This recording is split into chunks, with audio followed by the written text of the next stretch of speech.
Kenalkan, nama saya Jeremy Dias Prasetyo dari kelas SKBMA. Di sini saya akan menjelaskan mengenai tools Transient yang saya gunakan untuk membuat model sistem dinamik untuk CLD dan SFD. Nah, model ini saya buat dalam rangka meningkatkan jumlah penumpang pada PT Garuda Indonesia dengan menerapkan skenario yang akan saya jelaskan nanti. Nah, di sini terdapat CLD dari studi kasus saya, di mana semuanya mengarah kepada jumlah penumpang, variabel-variabel yang mendukung atau meningkatkan jumlah penumpang maupun yang decrease atau menurunkan jumlah penumpang.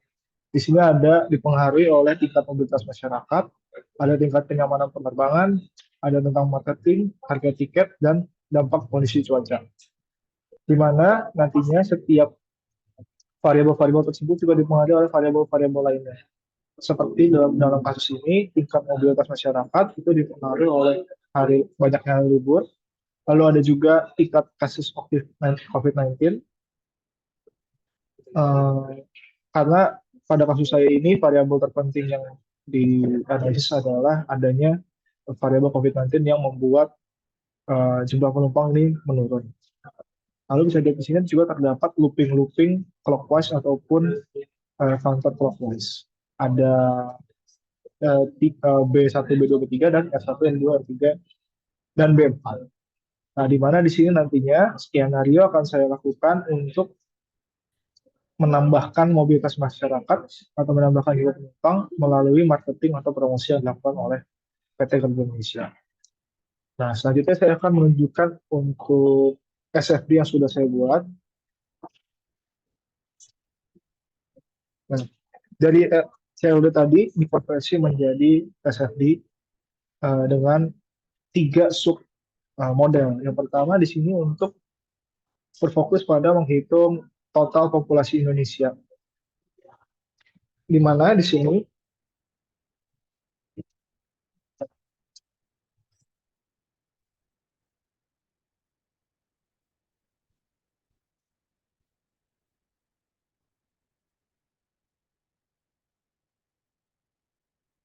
selanjutnya adalah di sini untuk SFD, eh, untuk SFD yang pertama submodel untuk menghitung total populasi Indonesia dan juga tingkat kasus aktif COVID-19, di mana di sini total populasi Indonesia itu dipengaruhi oleh tingkat kelahiran dan juga tingkat kematian yang ada di Indonesia.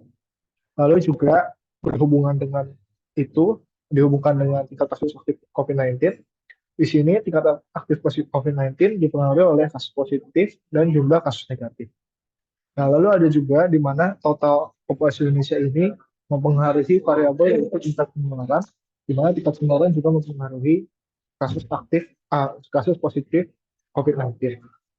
Lalu di sini banyaknya populasi Indonesia juga akan mempengaruhi permintaan transportasi udara atau demand-nya pesawat terbang.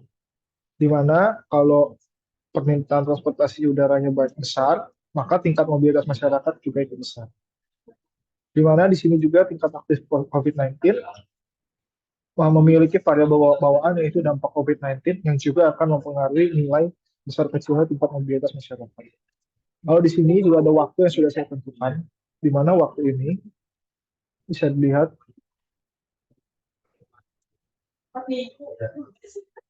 bahwa satuan waktunya adalah bulan dan berkisar dari 1 sampai 60, di mana jangka waktunya ada 5 tahun dari tahun 2016 sampai 2021. Nah, kalau kita jalankan kode ini, maka kita dapat melihat bahwa terdapat grafik yang menggambarkan total populasi Indonesia dan juga tingkat kasus COVID-19. Nah, ini untuk kasus COVID-19 beserta kasus positif dan negatif. Juga bisa kita lihat tabelnya, di mana ini waktu tahun-tahun sebelum ada COVID, lalu mulai ada COVID di 2020, 2019 dan 2020. Lalu untuk total populasi Indonesia dapat dilihat seperti ini grafiknya dan juga tabel. Lalu setiap variabel juga saya terapkan rumus. Misalnya total populasi Indonesia ini rumusnya adalah tingkat kelahiran dikurangi tingkat kematian. Dan ini nilai initial value-nya. Lalu untuk satuannya people. Nah, setiap variabel diterapkan formula yang berbeda-beda supaya model ini bisa berjalan. Untuk kasus COVID-19,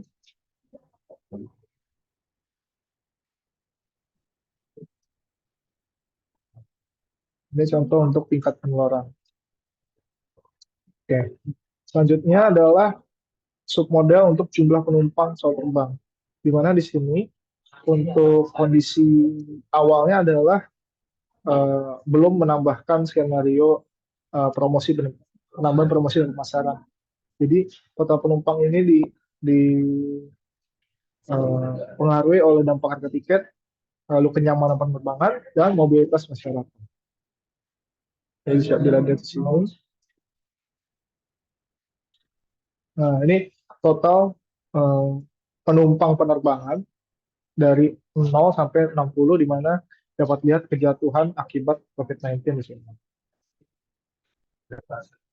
Nah, selanjutnya saya menerapkan skenario penambahan promosi.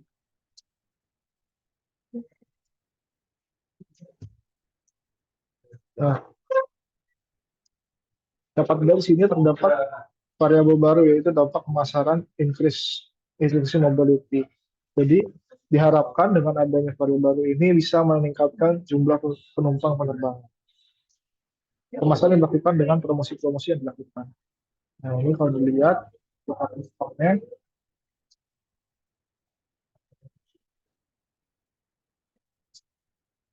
Nah, sekarang waktunya sudah diperpanjang sampai periode waktu 120 bulan atau kalau dari tahun itu sampai 2026. Dimana kalau tadi potongan datanya sampai segini, sampai 60, dengan adanya penambahan variabel dan pemasaran increasing mobility, bila ditarik panjang ke 5 tahun mendatang, maka hasil simulasi sistem dinamiknya seperti ini. Jadi peningkatan penumpang. Nah, mungkin itu saja yang saya bisa presentasikan dari Fansin. Sekian dan terima kasih.